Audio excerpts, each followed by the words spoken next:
मुझे अच्छा लगता है जब कोई पेशेंट आके मुझे बोलता है कि आपकी वजह से मेरी लाइफ बदल गई या चेंजेस आए। सो इससे ज़्यादा फुलफिलिंग नहीं हो सकता। I am passionate about psychology and my profession.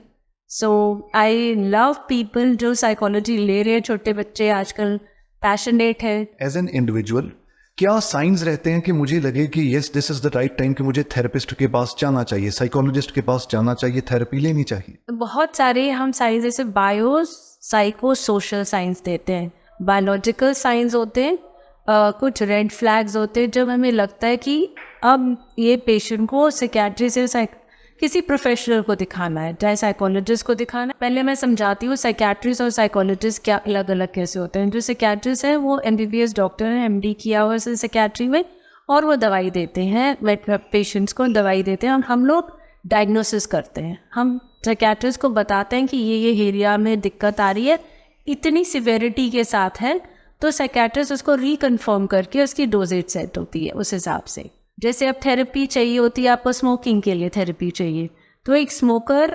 क्यों सिगरेट पीना शुरू करता है और वो कैसे छोड़ सकता है।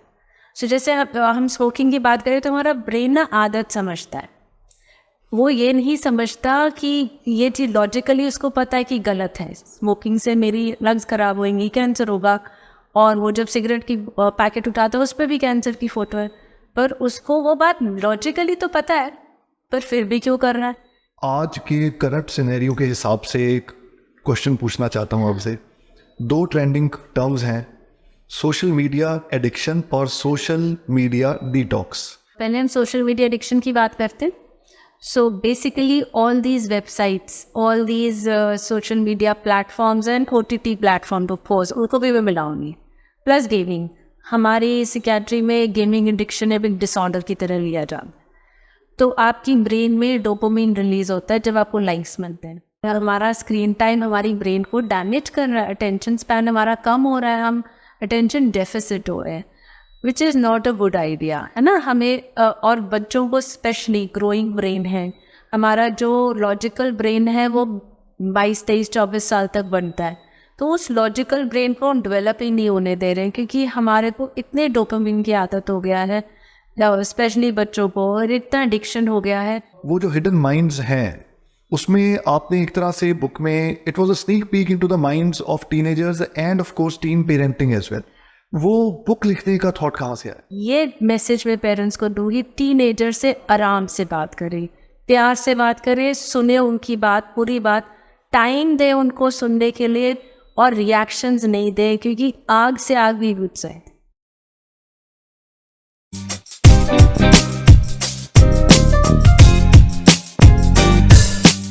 Hello and welcome back to another episode of the Mubarak show. कहते हैं डॉक्टर्स भगवान का रूप होते हैं। हमारे पॉडकास्ट पे हम हमेशा कोशिश करते हैं कि ऐसी ही कुछ प्रोफाइल्स, ऐसे ही गेस्ट्स हम लेके आएँ जिससे देखने वालों को, सुनने वालों को कुछ सीखने को, कुछ समझने को, बहुत सारी बातें सुनने को मिले। One of such guests is here with us today, doctor Ruby Ahuja. Ruby ma'am clinical psychologist हैं। 20 ईयर्स से ज़्यादा का मैम को एक्सपीरियंस है। PhD in psychology with of course a lot more degrees and diplomas और पता नहीं कितनी सर्टिफिकेशंस, कितने अवार्ड्स, कितनी अचीवमेंट्स, गिनना बताना मुश्किल है। More then 400 workshops ma'am conduct कर चुके हैं in the field of psychology. इसके साथ ही मैम ने एक बुक लिखी, द हिडन माइंड्स, जो टीनेजर्स के ऊपर और टीनेजर्स के पेरेंटिंग को लेकर थी। सो टीन माइंड्स, टीन पेरेंटिंग, उसको लेकर द हिडन माइंड्स बुक लिखी, जो कि ऑफ कोर्स अपनी फील्ड में एक बेस्ट सेलिंग बुक है, तब भी थी, अब भी है। सो बहुत सारी बातें मैम के साथ करेंगे और आज कुछ टेक्निकल क्वेश्चंस, फील्ड से रिलेटेड क्वेश्चंस, हम सब की ज़िंदगी से रिलेटेड क्वेश्चंस मैं मैम से पूछने वाला हूँ। कोशिश करेंगे 30 to 40 मिनट्स के इस एपिसोड में ज़्यादा से ज़्यादा बातें मैम से डिस्कस कर सकें।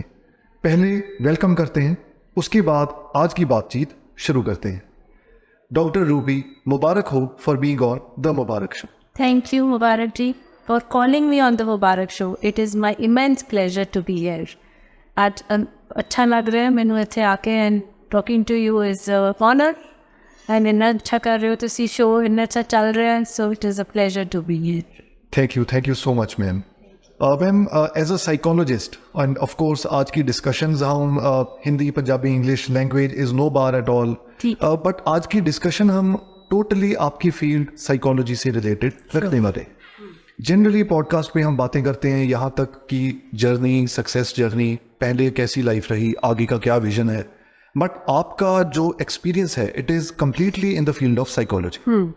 More than 20 years as a doctor, as a psychologist. How has been the experience? What have been the difficulties reading the mindset, reading the psychology of the people जो आपके पास आते हैं? बहुत अच्छा क्वेश्चन है, और यूजुअली सारे मुझसे ये क्वेश्चन पूछते कि इतने साल आप पेशेंट से डील करते हो तो आप क्यों नहीं इफेक्ट होते। So going step by step, 20 साल पहले 22 साल पहले मैंने सोचा नहीं था कि मैं काउंसलिंग करूँगी। पीएचडी करने के बाद मुझे लगा कि मैंने लेक्चरशिप के लिए अप्लाई किया और मिल गया, और उसके बाद मुझे लगा ये मेरी कॉलिंग नहीं है, क्योंकि मैं शायद पढ़ाने के लिए नहीं बनी। तो उसके बाद मैंने लाइसेंस लिया अपना अपना आरसीआई से। उसके बाद प्रैक्टिस शुरू करी धीरे धीरे, डी एडिक्शन सेंटर्स में काम किया, सीखा, डिग्रीज लिए, थेरेपी सीखी, बहुत कुछ सीखा। जर्नी बहुत अप्स एंड डाउन्स रहे, क्योंकि हमारी फील्ड में इस बहुत बड़ा स्टिग्मा है, लोग बहुत जल्दी नहीं आते, और जब मैंने प्रैक्टिस शुरू किया था तो वैसे भी बहुत स्टिग्मा था। तो क्लिनिक्स में काम करके ये समझ में आया कि करना यही है ना, और इसी फील्ड में जाना है। अब जैसे जैसे होता जाएगा, thanks to social media, pandemic के बाद स्टिग्मा बिल्कुल ही ख़त्म हो रहा है, हमारा मेंटल हेल्थ की तरफ बहुत ध्यान दे रहे हैं, तो बहुत फ़र्क पड़ रहा है। पर जब शुरू किया था बहुत चैलेंजेस थे। और हाँ, ये अगर हम कहते हैं कि हमारी को इफ़ेक्ट नहीं करता या हमें इफ़ेक्ट नहीं करता, कहते हैं पेशेंट्स को, तो एक टाइम के बाद हम एम्पैथेटिक ज़्यादा, we are a good listener. हमें सुनना और हमें समझना कि वो उसका मेंटल स्थिति क्या है, वो क्या सोच रहा है, क्या थॉट्स ले रहा है। सो ये एक हमारी लाइफस्टाइल ही बन जाता है। इवन हमारी पर्सनल लाइफ में भी आता है, वी बिकम गुड लिसनर्स। हम पहले सुनते फिर जवाब देते हैं, कोई जवाब देना हो नहीं देना हो तो it is our description. But हाँ, बहुत एक नोबल प्रोफेशन है। हर रोज़ हम भी ग्रो करते हैं एज ए ह्यूमन बीइंग। हम जब सुनते हैं कि वो इंसान किसी एक इंसान की किसी आदत से परेशान है, तो हमें ऐसा लगता है शायद वो आदत मुझ में भी हो सकती है। So we also grow. It's a beautiful journey, एक जर्नी में जहाँ मैं सीख रही हूँ। तो और ये मेरा पैशन है। मुझे अच्छा लगता है जब कोई पेशेंट आके मुझे बोलता है कि आपकी वजह से मेरी लाइफ बदल गई या चेंजेस आए। सो इससे ज़्यादा फुलफिलिंग नहीं हो सकता। I am passionate about psychology and my profession. So I love people जो साइकोलॉजी ले रहे हैं। छोटे बच्चे आजकल पैशनेट हैं, पर उनके साथ बहुत सारी क्वालिटीज़ ऐड करनी पड़ेंगी उनको, है ना, to be a psychologist. That's right ma'am. But ma'am, अभी जैसे आपने मेंशन किया कि एक सोशल स्टिग्मा भी है, हाँ, और इतना इजीली लोग साइकोलॉजिस्ट के पास नहीं आते। Of course. तो उस स्टिग्मा से निकलने के लिए, एक साइकोलॉजिस्ट के पास आने के लिए, अगर हम कहें कि वो क्या साइंस हैं एज एन इंडिविजुअल, क्या साइंस रहते हैं कि मुझे लगे कि yes this is the right time कि मुझे थेरेपिस्ट के पास जाना चाहिए, साइकोलॉजिस्ट के पास जाना चाहिए, थेरेपी लेनी चाहिए, वो क्या साइंस रहते हैं? सो मुबारक, बहुत सारे हम साइंस जैसे बायो साइको सोशल साइंस देते हैं, बायोलॉजिकल साइंस होते हैं, कुछ रेड फ्लैग्स होते हैं जब हमें लगता है कि अब ये पेशेंट को साइकियाट्रिस्ट या किसी प्रोफेशनल को दिखाना है, चाहे साइकोलॉजिस्ट को दिखाना है या तो अगर हम देखते हैं बायोलॉजिकल साइंस जिसमें भी या तो नींद बहुत आ रही है या नींद कम आ रही है, और भूख बहुत ज़्यादा लग रही है, कम लग रही है, थका थका लग रहा है, फटीग्ड, कोई कारण नहीं, मेडिकल रीज़न कोई भी नहीं, आप थके हुए हो, मन नहीं कर रहा। अब साइकोलॉजिकल साइंस है, किसी चीज़ में मन नहीं है, कोई काम करने का दिल नहीं, हर समय उदास है, या सडनली एक्साइटमेंट हो रही है और फिर सडनली उदासी आ रही है, ये कंसिस्टेंटली रह रहे हैं, और प्लस हमारी फंक्शनल एबिलिटीज़ को इफ़ेक्ट कर रहे हैं। जैसे हमारी डे टू डे लाइफ को, हमारे रिलेशनशिप्स इफ़ेक्ट हो रहे हैं, हमारी जॉब इफ़ेक्ट हो रही है, हर एरिया में हमारा इफ़ेक्ट आ रहा है। अगर ये कंसिस्टेंटली 2 हफ्ते या 4 हफ्ते तक रहता है तो मुझे लगता है हेल्प लेनी चाहिए। आपको समझना चाहिए आप कहाँ गलत जा रहे हैं। सो जो हम बहुत लेट कर देते हैं, सो इंडिया के हिसाब से मैं कहूँगी 2-3 महीने हम वेट करते रहते हैं, या कई बार सालों साल वेट करते रहते हैं। और जैसा आपने कहा हम वेट करते रहते हैं, जितना हम वेट कर रहे हैं उन इश्यूज़ की कंसिस्टेंसी बढ़ती रहेगी। एब्सोल्युटली, आप वो और डिट्योरेट होती रहेगी कंडीशन। मेंटल हेल्थ जो है ना, वो एक दलदल की तरह देखते हैं आप। वो आपको बीच में खींचती रहती है, आपकी नेगेटिव थॉट पैटर्न कंसिस्टेंटली बढ़ते रहता है, इररिलेवेंट थॉट्स आती रहती है और आप उन थॉट्स पे ड्वेल करते हो, आपको लगता है वही रियलिटी है ना, जबकि आपकी थॉट और रियलिटी में बहुत फ़र्क है। तो कंसिस्टेंटली जब ये सिम्टम्स बढ़ते रहेंगे तो आप हो सकता है आपको फिर मेडिकल इंटरवेंशन चाहिए हो, आपको फिर साइकोलॉजिस्ट हेल्प नहीं, फिर डॉक्टर की हेल्प चाहिए, है ना। मैम आपने मेडिकल इंटरवेंशन की बात करी, यही छोटे छोटे इश्यूज हैं जो आगे जाके स्किज़ोफ्रेनिया या वहाँ तक भी पहुँच जाते हैं? स्किज़ोफ्रेनिया स्ट्रॉन्ग टर्म है, हाँ साइकोटिक हो सकते हैं। स्किज़ोफ्रेनिया है जैसे, और साइकोसिस है, ये जेनेटिक भी कई बार होते हैं, है ना। और सो जीन्स और एनवायरनमेंट दोनों का रोल होता है हमारी मेंटल हेल्थ को डिटरमिन करने के लिए।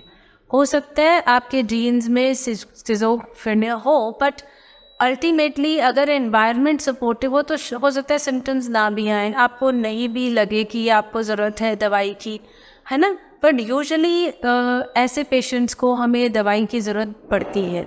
सो जब मैं बताती हूँ मेडिकल इंटरवेंशन कहाँ चाहिए होती है, जब हमारे हाथ से बात निकल जाती है, जब पेशेंट में इंसाइट नहीं रहता, समझ नहीं रहती कि मैं क्या कर रहा हूँ और क्यों कर रहा हूँ, फिर काउंसलिंग हेल्प नहीं करती।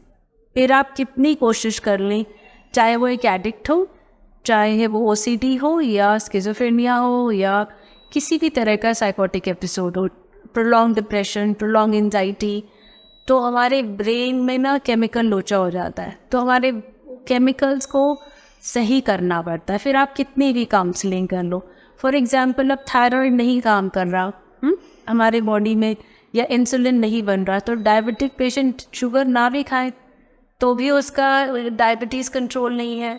तो जब उसका डायबिटीज़ कंट्रोल नहीं है तो दवाई तो चाहिए, है ना, because it is affecting other organs. अब इसी तरह हमारे जब केमिकल लोचा ब्रेन में रहता है तो हमें दवाई चाहिए, सपोर्टर चाहिए, सिर्फ काउंसलिंग हेल्प नहीं करती। तो ये अभी हम बातों बातों में एक तरह से काउंसलिंग से आगे बढ़ के मेडिकल ट्रीटमेंट पे पहुंच गए हैं। हाँ। तो किसी भी तरह का जो मेंटल डिसऑर्डर है, हाँ। अभी हम साइकोलॉजी समझने की बात कर रहे हैं, राइट। आपने मेडिकल ट्रीटमेंट का भी जिक्र किया, राइट। तो व्हाट इज दैट साइन, या आपको कब समझ में आता है कि this is the right time कि अब सिर्फ काउंसलिंग काम नहीं करेगी, अब शायद मेडिकेशन देनी? ओके, तो जब पहले मैं समझाती हूँ साइकेट्रिस्ट और साइकोलॉजिस्ट क्या अलग अलग कैसे होते हैं। जो साइकेट्रिस्ट हैं वो MBBS डॉक्टर हैं, MD किया हुआ है साइकेट्री में, और वो दवाई देते हैं, पेशेंट्स को दवाई देते हैं, और हम लोग डायग्नोसिस करते हैं। हम साइकेट्रिस्ट को बताते हैं कि ये एरिया में दिक्कत आ रही है, इतनी सिवेरिटी के साथ है, तो साइकेट्रिस्ट उसको रिकन्फर्म करके उसकी डोजेज सेट होती है उस हिसाब से। तो हमें जब पता लगता है कि पेशेंट कहाँ पे अब दवाई चाहिए, जब हमने एक सेशन लिया, उसकी हिस्ट्री ली, उसकी मेंटल स्टेट एग्जामिनेशन जिसको हम MSc कहते हैं वो लिया, उसमें उसके बाद हम कुछ टेस्टिंग करते हैं उस पर ज़रूरत हो तो। अगर हमें लगे कि जैसे डिल्यूजनल है ना, तो उसके लिए भी हम टेस्ट करते हैं। तो हमारे बैटरीज ऑफ टेस्ट होती हैं जो एक प्रूफ होता है कि इस डिग्री की, इस इंटेंसिटी के साथ प्रॉब्लम है। तो हम सिर्फ बातों से नहीं बात कर रहे हैं, हम आपको एक डॉक्यूमेंटेड एविडेंस देते हैं कि इतना प्रॉब्लम है, और फिर आप साइकियाट्रिस्ट के पास जाइए, दवाई लीजिए, फिर आप काउंसलिंग के लिए आइए। काउंसलिंग ज़रूरी होती है। So may be we can discuss later की काउंसलिंग कैसे। डेफिनेटली मैम, बट अभी काउंसलिंग की दोबारा टर्म आई है। हाँ। अब मैम उससे पहले हम स्टिग्मा इन सब चीज़ों की भी बात कर रहे हैं, तो इन टर्म्स की एग्जैक्ट अवेयरनेस उतनी नहीं है जितनी होनी चाहिए। हाँ। तो मैम थोड़ा सा डिस्क्राइब कीजिए काउंसलिंग और थेरेपी में क्या डिफरेंस? ओके, तो जब हम काउंसलर्स की बात करते हैं, पहली चीज़ काउंसलिंग होती है, आप बात कर रहे हैं पेशेंट से, आप उससे बातों बातों में उसकी लाइफ को मॉडिफाई करने की कोशिश कर रहे हैं, आप उसको मोटिवेशन दे रहे हैं, आप उसे इतना ज़्यादा कन्विंस कर रहे हैं कि जो आप कर रहे हैं वो सही नहीं है, या जैसे आप कर रही हैं, this is a better way of doing things. That's what a counsellor does. Counsellor parents को भी कई बार इन्वॉल्व करता है बच्चों के केस में.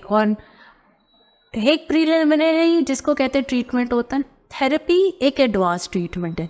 थेरेपी बहुत तरह की होती है, जैसे कोग्निटिव बिहेवियर थेरेपी.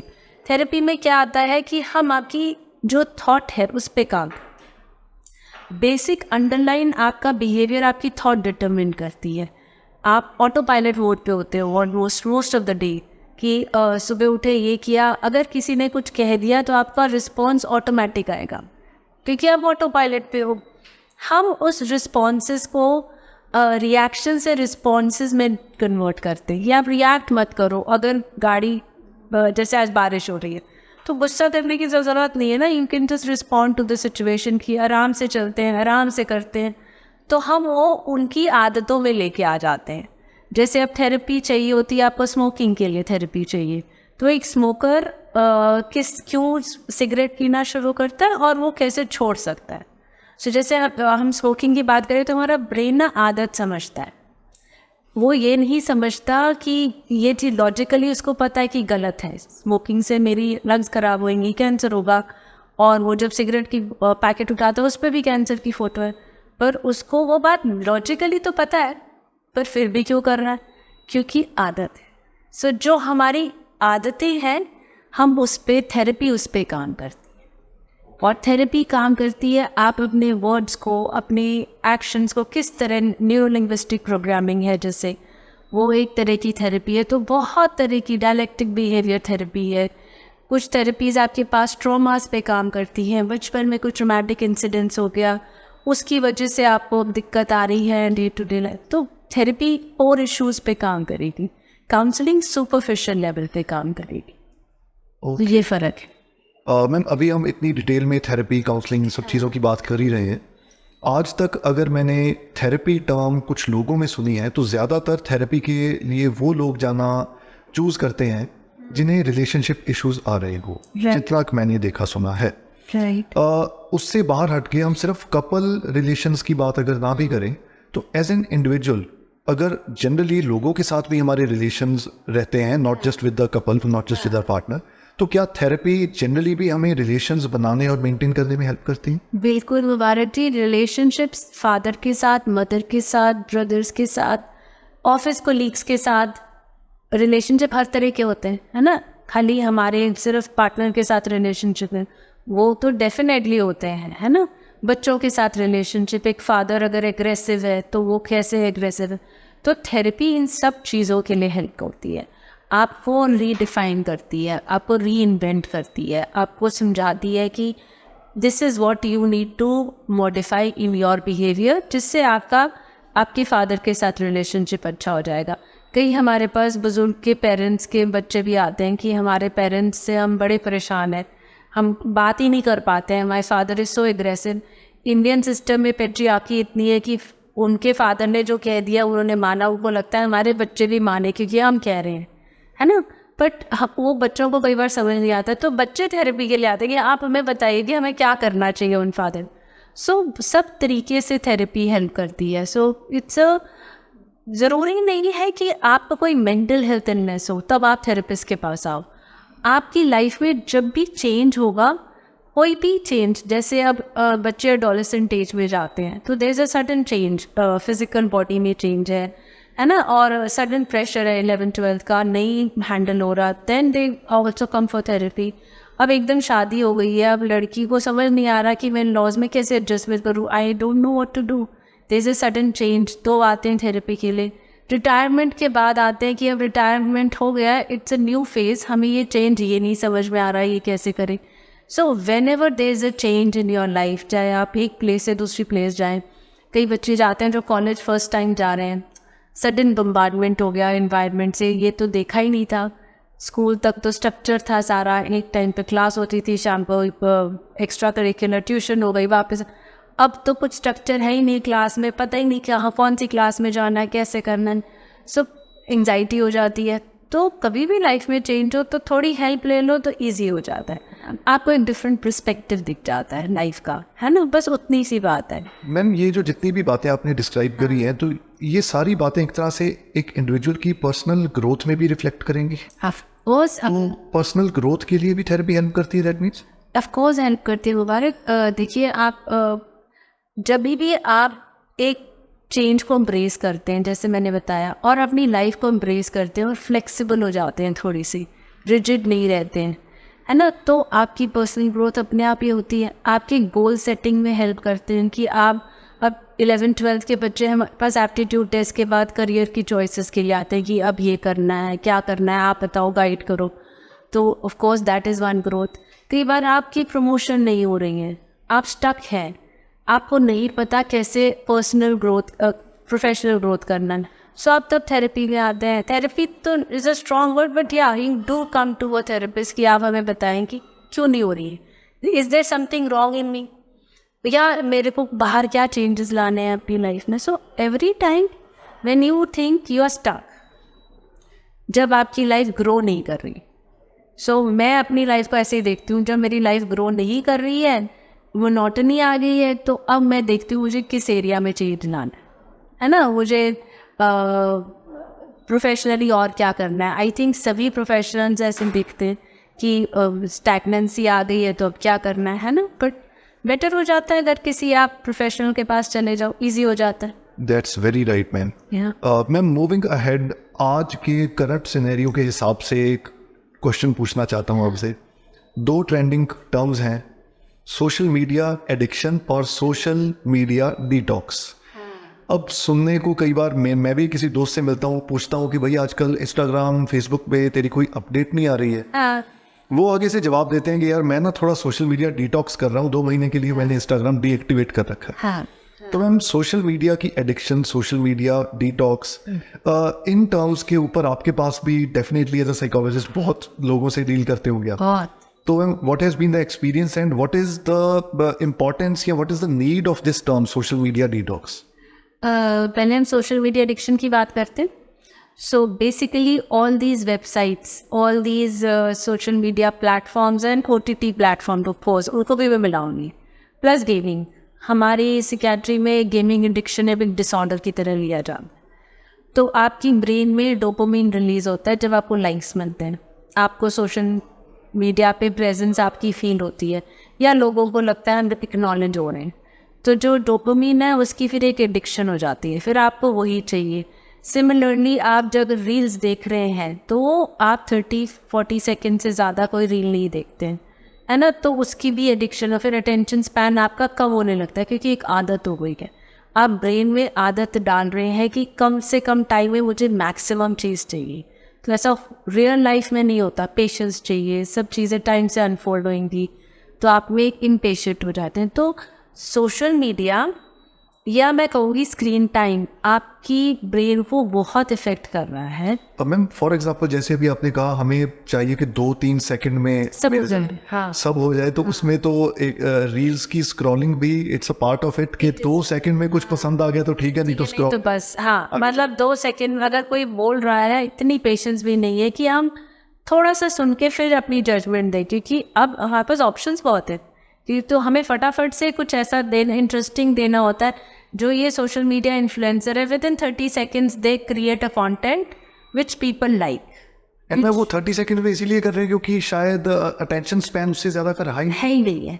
तो वही तो हमारा स्क्रीन टाइम हमारी ब्रेन को डैमेज कर रहा है, अटेंशन स्पैन हमारा कम हो रहा है, हम अटेंशन डेफिसिट हो रहे हैं, which is not a good idea, है ना। हमें और बच्चों को स्पेशली ग्रोइंग ब्रेन है, हमारा जो लॉजिकल ब्रेन है वो 22-23-24 साल तक बनता है, तो उस लॉजिकल ब्रेन को हम डेवलप ही नहीं होने दे रहे हैं, क्योंकि हमारे को इतने डोपामिन की आदत हो गया है, स्पेशली बच्चों को, और इतना एडिक्शन हो गया है सोशल मीडिया का। हमें ऐसा लगता है कि हम उसके बिना रह ही नहीं सकते, हमें नहीं पता लगेगा लोग क्या कर रहे हैं, है ना, लोग क्यों कर रहे हैं, है ना।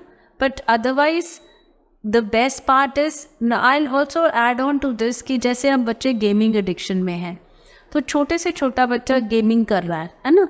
अब गेम में ऐसा है, आपको नहीं पसंद आया, आप हार रहे हो, आप छोड़ सकते हो, यू हैव अ चॉइस, है ना। आप नहीं जीत रहे हो, या आपको आपके हिसाब से रिजल्ट्स नहीं आ रहे, आप अगर विलेज क्रिएट कर रहे हो तो अपने हिसाब से कर रहे हो, तो आप उस जोन में रह जाते हो, आप उसी तरीके का सोचने लगते हो। और रियल लाइफ में आप जब हार रहे होते हो तो ऐसा कुछ रिफ्रेश बटन नहीं है कि आप हार रहे हो तो उसको छोड़ दो और आप फिर कुछ और करने लग जाओ। आपको फेस करनी है हार, आपको रिजेक्शन फेस करनी है।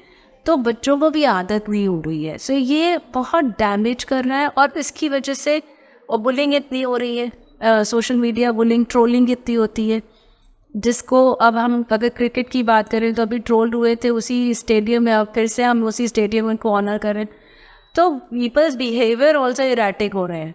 सडनली हम कोई चीज़ हमें बड़ी पसंद आने लग जाती है और 2 मिनट में उसको रिजेक्ट कर देते हैं, है ना। तो इस पे हम पूरा बात कर सकते हैं, पर it is damaging. Now detox की अगर हम बात करें, अगर हम रोज़ डिसिप्लिन से चलते हैं ना मुबारक, तो डिटॉक्स की ज़रूरत नहीं पड़ती। अगर हम स्क्रीन डिसिप्लिन रखते हैं, स्क्रीन पहले तो सुबह सोते उठते ही सबसे पहले हम स्क्रीन नहीं यूज़ करें, और सोने से पहले before you go to bed घंटा पहले अपनी स्क्रीन बंद कर दें। सो ईजी हो जाएगा। आप थोड़ा डिसिप्लिन से करें, ऐसा नहीं हो कि आपका स्क्रीन टाइम 6 से 8 घंटे। मैम बट आपने डिसिप्लिन की बात करी, तो आजकल तो डिसिप्लिन ही ये बना हुआ है कि सोने से पहले स्क्रीन देख लो और सुबह उठ के उठते ही सबसे और मैं कई वर्कशॉप्स करती हूँ तो मुझे कहा जाता है कि मैम हमारा तो काम ही फ़ोन पे होता है। अग्रीड, फ़ोन पे काम होता है, फ़ोन के बिना नहीं चलता, बट कहीं ना कहीं तो फुल स्टॉप लगाना पड़ेगा। आप कुछ तो ऐसे सिर्फ फ़ोन कॉलिंग के लिए यूज़ कर सकते हैं। अब क्या होता है ना, हमें किसी को मैसेज करना होता है, एक आदत है मैसेज करने के लिए व्हाट्सएप खोलते हैं, कहीं से कहीं हम पहुंच जाते हैं और कोई ना कोई और ऐप खुल जाती है। So at least stick to what you are doing. अगर आपने खोला है, डिसिप्लिन के साथ स्टिक कीजिए, यही करूँगा, उसके बाद कुछ नहीं देखूँगा। व्हाट्सएप यूनिवर्सिटी में नहीं जाऊँगा, फॉरवर्डेड मैसेज नहीं चेक करूँगा। सो अगर वो डिसिप्लिन आ जाए तो डिटॉक्स की ज़रूरत नहीं है। अगर हमें लगे इंस्टाग्राम यूज़ करना, करिए, आधा घंटे से ज़्यादा मत करिए। आप देख लीजिए आधा घंटे में क्या हो रहा है, सोशल मीडिया देख लीजिए, उसके बाद बंद कर दीजिए। मैम आधा घंटा तो पता ही नहीं लगता स्क्रॉल करते करते कब निकल जाता है। फिर पूरी डिसिप्लिन की बात है, specially in case of children. I say आधा घंटा for children it is not a good idea, because बच्चे नहीं देख पा रहे हैं, पढ़ नहीं पा रहे हैं, एकेडमिकली नीचे जा रहे हैं। जिन बच्चों के पास बहुत कम ऐसी परसेंटेज ऑफ बच्चे हैं जो डिसिप्लिन रखते हैं, जिनके पेरेंट्स भी रखते हैं। अब पेरेंट रात को बैठ के बिग बॉस देख रही है मदर, और बच्चे को कह रही है टीवी बंद करो, तुम अपना कार्टून नहीं देख सकते। ऐसे नहीं होता, पेरेंट्स को मॉडल करना पड़ेगा। फादर सारा टाइम फ़ोन पे और बच्चे से फ़ोन ले रहे हो, वो नहीं सुनेगा। सो दोनों तरह से डिटॉक्स की ज़रूरत तब पड़ती है जब हम सेल्फ लव नहीं करते। सेल्फ लव मतलब सेल्फ डिसिप्लिन। खुद से प्यार करते हो तो स्क्रीन को दूर रखो, थोड़ा सा। दैट्स बॉटम लाइन एक तरह से आज के एपिसोड की। It's a very important statement. Ma'am जितना आपका एक्सपीरियंस है, more than 20 years of experience as a psychologist, आपने उसमें अभी पेरेंटिंग की भी बात करी है, आपने बच्चों की भी बात करी है, टीनेजर्स की भी। सो आपने बुक लिखी द हिडन माइंड। अब वो जो हिडन माइंड्स हैं, उसमें आपने एक तरह से बुक में it was a sneak peek into the minds of teenagers and of course teen parenting as well. वो बुक लिखने का थॉट कहाँ से आया? तो मेरे पास पैंडेमिक के टाइम बड़ी सारी काउंसलिंग करी कि बच्चे बहुत परेशान कर रहे हैं, घर में हैं तो ऑफ कोर्स, और टीनेजर्स सुन नहीं रहे हैं। एक पैटर्न होता है, हम क्लिनिक में भी देखते हैं, टीन पेरेंट्स की एक कंसिस्टेंट एक ही कंप्लेंट्स होती हैं, मोस्टली थोड़ी सी। जैसे तो मैंने वो जो जनरलाइज कंप्लेंट्स हैं टीन पेरेंट्स की, उनके लिए अपने केसेस के साथ एक kind of a book compile करी, उनको लॉजिकल एक्सप्लेनेशन देते हुए कि अगर टीन ऐसे बिहेव कर रहा है तो वो क्यों कर रहा है और आपका क्या रिएक्शन होना चाहिए। जैसे हम बात कर रहे थे, फॉर एग्जांपल अगर एक टीन लेट सो रहा है और लेट उठ रहा है क्योंकि उसका ब्रेन ऐसे प्रोसेस करता है, अब आप उसको बार बार बोलो कि सुबह उठा कर योगा किया कर, और हर पेरेंट बोलता है तू सुबह नहीं उठता, सुबह पढ़ा कर, सुबह अच्छी पढ़ाई होती है। उसको कई टीन को रात को ही पढ़ना होता है, उनकी रात को ही पढ़ाई होती है, and that's how their brain is processing. तो मुझे लगता है घर में कॉन्फ्लिक्ट कम हो जाएगा अगर आप थोड़ा समझ लो कि ये एक बायोलॉजिकल चीज़ है। टीन कई बार बिना मतलब इरिटेटेड रहते हैं और पेरेंट्स उनके पीछे पड़ जाते हैं, बता क्यों गुस्से में, बता क्या दिक्कत है, क्यों उदास है। उसको खुद भी नहीं पता होता क्योंकि उसके बॉडी चेंजेस आ रहे हैं, उसके हार्मोनल चेंजेस उसको खुद भी नहीं पता। अब पेरेंट्स अगर सिर पे बैठ के पूछेगा तो मुझे नहीं बताएगा, मैं तेरी मम्मी हूँ, मुझे नहीं तो वो कुछ ना कुछ कहानी बना देते हैं। तो ये एक नॉर्मल, ऐसी बड़े सारे इंस्टेंसेस मैंने अपनी बुक में लिखे कि एक नॉर्मल चीज़ है, छोड़ दो उनको, थोड़ा स्पेस दो उनको, खुद को समझने दो। आजकल के टीन और ज़्यादा प्रेशर्ड हैं क्योंकि एक तो बॉडी चेंजेस हो रहे हैं सडनली, अब पता नहीं कैसे डील करना है, प्लस सोशल मीडिया उनको उससे भी डील करना है, प्लस क्लास के प्रेशर से, प्लस पढ़ाई।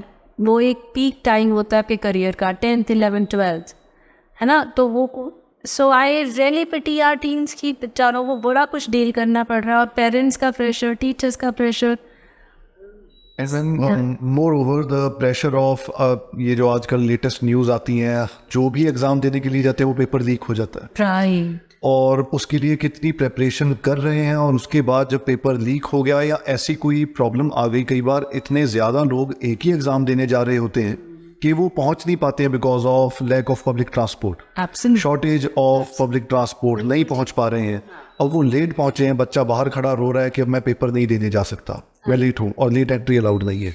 तो जितने प्रेशर्स की आप बात कर रहे हो, एज अ साइकोलॉजिस्ट उन लोगों के लिए आपका क्या मैसेज है? And this message is for the teenagers, we are talking about the teenagers right now. So सब टीनेजर्स के लिए मेरा ये मैसेज है कि लाइफ ख़त्म नहीं हो जाती किसी एग्ज़ाम से। आपने अपना बेस्ट देना है। आपने, अगर हम कुछ चीज़ें हमारे कंट्रोल में ही नहीं है, पेपर लीक, सोसाइटी में जो प्रेशर्स हैं वो हमारे कंट्रोल में नहीं है, आप अपना बेस्ट दीजिए। जो आपकी जर्नी होएगी वो डिफाइंड होएगी, और हाँ, गिव अप मत कीजिए। ऐसा नहीं है कि आप हर समय अब सोशल प्रेशर तो है, ये पेरेंटल प्रेशर, आप खुद से भी प्रेशर लेते हैं कि मुझे एक्सेल करना है, हर समय मुझे टॉप पे रहना है, हर समय मुझे मेरे 99% आने चाहिए, क्योंकि ये भी एक बहुत बड़ा प्रेशर है। तो हम टीन सुसाइड्स बहुत देखते हैं, जो कि मैं टीनेजर्स को हमेशा कहती हूँ ज़िंदगी बहुत प्यारी है और बहुत सुंदर है। जब आप पीछे मुड़ के देखेंगे तो ये सब चीज़ें आपको इररेलेवेंट लगेंगी कि आपने क्यों प्रेशर लिया। कोशिश कीजिए, जब लग रहा है कि अब मेरी सैडनेस जा ही नहीं रही है, उदासी मेरे से डील है, तो हेल्प लीजिए। अपने पेरेंट्स को आजकल बोल भी रहे हैं, बहुत टीन्स खुद से आ रहे हैं हमारे पास कि मैम नहीं हो रहा मेरे से डील, आप हेल्प कर दीजिए, and we do help them. अपनी क्रिएटिविटी बढ़ाइए, फिजिकल एक्टिविटी ज़रूर कीजिए। That's my one liner for all mental health illnesses. Body को मोशन में रखिए, एक जगह बैठे नहीं रहिए, बिकॉज वो डिटोरेट करेगी आपकी कंडीशन। एंड प्लीज़ रिजेक्शंस और फेलियर्स को पार्ट ऑफ लाइफ लीजिए, take it as redirections, take it as something that there is a higher plan for you, bigger plan है आपकी ज़िंदगी का, और इन बहुत रेलेवेंट चीज़ें नहीं हैं। आपको आगे बढ़ना है तो there are plan A, plan B, plan C, सब तैयार रखें। ये पेपर लीक हो गया तो मुझे अब नेक्स्ट क्या करना है ना। ऐसा नहीं है कि पेपर लीक हो गया तो बहुत सारे बच्चों को हुआ भी है, और जिन्होंने सिंसियरली किया था, तो you will go somewhere, you will find your way through. So it's a beautiful life journey. तो क्यों इतना सैड होके काट ली, है ना। तो once again a very beautiful statement to conclude that answer. But ma'am इतने आप एक गल होर जरूर करिए। Now we are talking about your book, और उस बुक में it was not just about teen minds, it was also about teen parenting. Yes, so as a psychologist now you deal with all age groups. Parents के लिए, मतलब आज की date में अगर हम सोशल मीडिया की बात कर रहे हैं, it is not just an issue for teenagers या यंगस्टर्स। ऑफ कोर्स अगर कोई सीनियर सिटीजन भी है, वो भी मोबाइल पे है, वो भी स्क्रीन टाइम उनका बढ़ चुका है। हाँ, फ्री है तो करें क्या? हाँ, या मूवी देख ली या फोन पे देख लिया, और ईज ऑफ एक्सेस फोन पे इतना हो चुका है कि अब टीवी का ट्रेंड कम हो रहा है, हाँ, और फोन पे हम स्क्रीन टाइम ज्यादा लगा रहे हैं। तो what will be your message to the parents who are watching this episode? Parents को और एडल्ट्स को मैसेज ये है कि अपना स्क्रीन टाइम कंट्रोल करें, तभी बच्चे कंट्रोल करेंगे। आप उनके रोल मॉडल हो, आप जो करोगे वो सबकॉन्शियसली देख ही रहे होते हैं। आपको लग रहा है कि जब वो सो जाते हैं तो मैं स्क्रीन यूज़ करता हूँ तो उनको नहीं पता लगेगा, तो उनको तो भी पता लगता है कि आप क्या कर रहे हैं, है ना। ऐसा नहीं है। सो अपना स्क्रीन टाइम कंट्रोल करें। सबसे बड़ी बात, आपकी खुद की ब्रेन के लिए अच्छा है। जब हम आजकल इंस्टेंसेस ऑफ डिमेंशिया और अल्जाइमर्स बढ़ रहे हैं, क्योंकि हमारे बड़े बुजुर्ग अपना दिमाग लगा ही नहीं रहे। वो जब जो पार्ट ऑफ द ब्रेन या बॉडी हम नहीं यूज़ करेंगे, उसको जंग लगेगा ही लगेगा। आप कोई नंबर याद करने की भी कोशिश नहीं करते हैं, आप सब कुछ फ़ोन पे ही है ना। और सारा कुछ हमारी मेमोरी, फ़ोन पासवर्ड्स, एवरीथिंग हमारा सब कुछ फ़ोन पे है, हमें कोई ज़रूरत नहीं याद। तो जब ब्रेन यूज़ नहीं होगा तो वो डिटोरेट जल्दी होगा। प्लस इमोशनल इश्यूज़ बहुत आते हैं पेरेंट को, इरिटेबिलिटी अगर आप देख रहे हैं खुद में आ रही है तो आपका बच्चा भी वैसे ही रिस्पॉन्ड करेगा। आप गुस्से में उसको अगर जवाब दे रहे हैं तो आगे से गुस्सा ही आएगा, क्योंकि वो टीनेज में है, उसका गुस्सा आपसे कहीं ज़्यादा है। तो ये मैसेज मैं पेरेंट्स को दूँगी, टीनेजर से आराम से बात करें, प्यार से बात करें, सुने उनकी बात, पूरी बात, टाइम दें उनको सुनने के लिए और रिएक्शंस नहीं दें, क्योंकि आग से आग भी बुझ जाए। आपको शांति से टीनेजर्स की बात सुननी चाहिए। और उनको अगर आपने बताना भी है, इमीडिएटली मत बताएं। अगर वो बहुत ही डिफ़िकल्ट क्वेश्चन आपसे पूछते हैं कई बारी अपनी सेक्सुअलिटी को लेके, कि मैं उनको लगता है कि जैसे आजकल हमारा क्वेयर कम्युनिटी है कि मेरे को ऐसा फील हो रहा है, इतना रिएक्शंस देने की ज़रूरत नहीं है।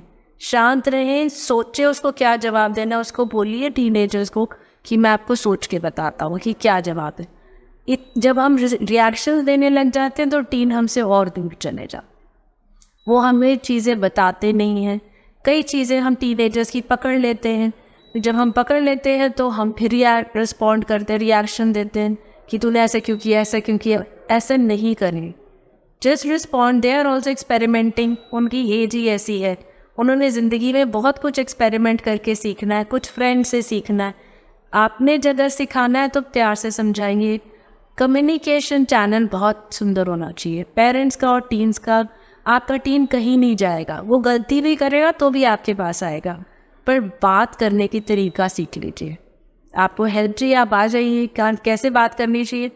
अब वो टाइम नहीं है कि गुस्से में बताया जाए या पनिशमेंट दे के किसी भी तरह का समझाया जाए, कोई भी टीम नहीं समझेगा। Thank you so much for those words ma'am.